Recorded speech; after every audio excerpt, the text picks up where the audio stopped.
ಅಣ್ಣ ತಮ್ಮಂದು ಇವ್ರದ್ದೊಂದು ಕತೆ ಬೇರೆ ಆಗ್ತದೆ. ಪ್ರಜ್ವಲ್ ಸೂರಜ್.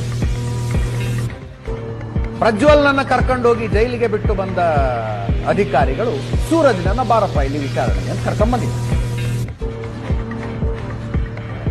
ರೇವಣ್ಣವ್ರು ದೇವರ ಮೇಲೆ ಭಾರ ಹಾಕ್ತೀವಿ ಅಂತಾರೆ. ಹಾಕಬಾರದ ಜಾಗದಲ್ಲೆಲ್ಲ ಭಾರ ಹಾಕೋದಕ್ಕೆ ಹೋಗಿದ್ದಕ್ಕೆ ಅಣ್ಣ ತಮ್ಮಂದ್ರ ಕತೆ ಹಿಂಗಾಗಿದೆ. ಬ್ರೇಕ್ ಆದ್ಮೇಲೆ ಅವ್ರದ್ದು MP ಎಲೆಕ್ಷನ್ ಇದ್ದಾಗ ಊರಲ್ಲಿ ಜನ ಎಲ್ಲ ಸೇರಿಸಿ ಸ್ವಲ್ಪ ಫಂಕ್ಷನ್ ಮಾಡಿದ್ದಾಗ ಕರೆದ್ರು. ನಾನು ಅವಾಗ ಹೋದೆ.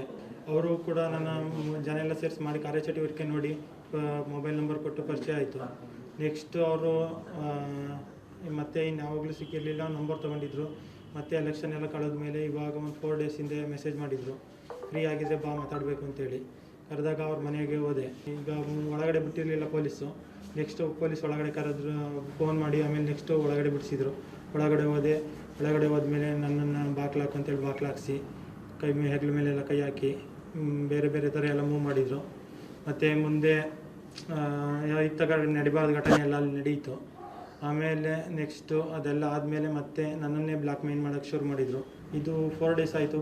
ಸಂಡೇ ನಡೆದಿರೋದು. ಇದು ಗನ್ನಿಕಳ ತೋಟದಲ್ಲಿ ಮಲ್ಲೇಶ್ವರ.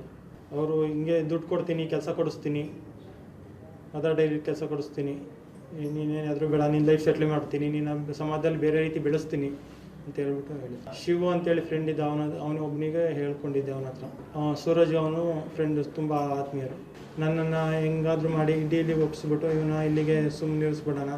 ಡೀಲು ಅಂದರೆ ಈಗ ನಡೆದಿದ್ದ ವಿಚಾರ ಎಲ್ಲನೂ ಮುಚ್ಚಾಕೋಕ್ಕೋಸ್ಕರ ಇಲ್ಲ, ಇಷ್ಟಕ್ಕೆ ಮುಗಿಸ್ಬಿಡೋಣ ಅಂತೇಳಿ ಇವ್ನು ಮುಂದುವರಿಯೋದು ಬೇಡ ಅಂತೇಳಿ ಡೀಲ್ ಮಾಡ್ತೀನಿ. ಹಣದ ಆಮಿಷ ಹೇಳಿದ್ನಲ್ಲ, ಹಣದ ಆಮಿಷ, ಕೆಲಸ ಕೊಡಿಸ್ತೀನಿ, ಅದನ್ನೇನು ಮಾತಾಡಲಿಲ್ಲ. ದುಡ್ಡು ಕೊಡ್ತೀನಿ. ಈಗ ಫಸ್ಟ್ನೇ ದಿನ ಮಾತಾಡಿದಾಗ 2 ಕೋಟಿ ಕೊಡ್ತೀನಿ, 3 ಕೋಟಿ ಕೊಡ್ತೀನಿ ಅಂತೇಳಿ ಮಾತಾಡಿದ್ದಾರೆ. ಫಸ್ಟು 5-10 ಲಕ್ಷ ಅಂದು, ಆಮೇಲೆ ಕೆಲಸ ಕೊಡಿಸ್ತೀನಿ ಅಂತೇಳಿ, ಆಮೇಲೆ 1 ಕೋಟಿ ಕೊಡ್ತೀನಿ ಅಂತೇಳಿ ಹೇಳಿದ್ದಾರೆ.